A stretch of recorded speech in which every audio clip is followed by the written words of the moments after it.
2.5 লাখ টাকা লাগবে। On the spot, case closed. Rahul, তুমি কি সত্যি এই মানি লন্ডারিং এর কেসে ইনভলভ আছো? না পায়েল, আমি কিছু করিনি। ওনাদের কোথাও ভুল হচ্ছে। ম্যাডাম, আমাদের কাছে প্রুফ আছে, আর একবার যদি ভেতরে যায় না অনেক বড় কেস হবে।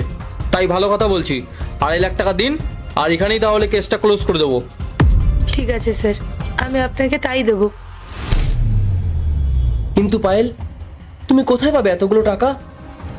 আমার কাছে কিছু সেভিংস আছে, আমি সেখান থেকে দেবো। স্যার, এই মুহূর্তে তো আমার কাছে 2.5 লাখ টাকা নেই।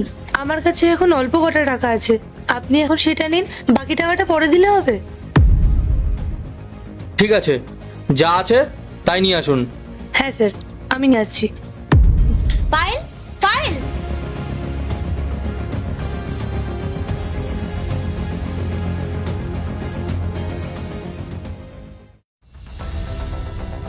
পায়েল, বেকার বেকার এতগুলো টাকা নষ্ট করছিস। তুই চুপ কর।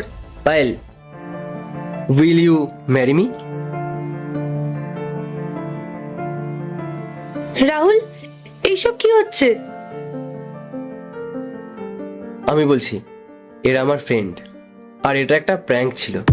আর আমি তোমার ফ্রেন্ডকেও আমাদের এই প্র্যাঙ্কে ইনভলভ করেছি। সিরিয়াসলি, এটা একটা প্র্যাঙ্ক ছিল, তাও আবার এইরকম? আজকে আমি তোমাকে প্রপোজ করব বলে ভেবেছিলাম, সেটা আমি আমার এই ফ্রেন্ডসদের জানাই। ওরা আমায় বলে বৌদির সাথে একটা ছোটখাটো প্র্যাঙ্ক করা যাক। তুই গিয়ে বলবি যে তোকে পুলিশ অ্যারেস্ট করেছে, আর ওরা তোমার রিয়াকশন দেখবে। পায়েল, আমি জানতাম তুমি আমায় ভালোবাসো, কিন্তু আমি এটা বুঝতে পারিনি যে এরকম সিচুয়েশনেও তুমি আমায় ভালোবাসবে। এরকম প্র্যাঙ্ক কে করে রাহুল? তুমি জানো আমি কত ভয় পেয়ে গেছিলাম। I am sorry. বলো না, তুমি আমায় বিয়ে করবে কি? হ্যাঁ।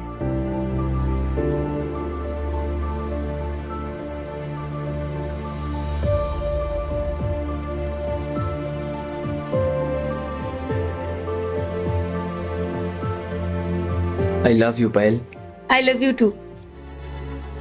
অনেক শুভেচ্ছা ভাই তোদের দুজনকে। কংগ্রাচুলেশনস পায়েল, তোদের দুজনের ওপর যেন কারো নজর না লাগে। পায়েল, আমি সত্যি খুব লাকি যে আমি তোমার মতন একজন ভালো মানুষকে লাইফ পার্টনার হিসেবে পেয়েছি। যদি তোমার জায়গায় অন্য কেউ থাকতো না, তবে এতক্ষণ আমায় চিনতে অস্বীকার করতো। Rahul, I am not like others. That's why you are my girlfriend.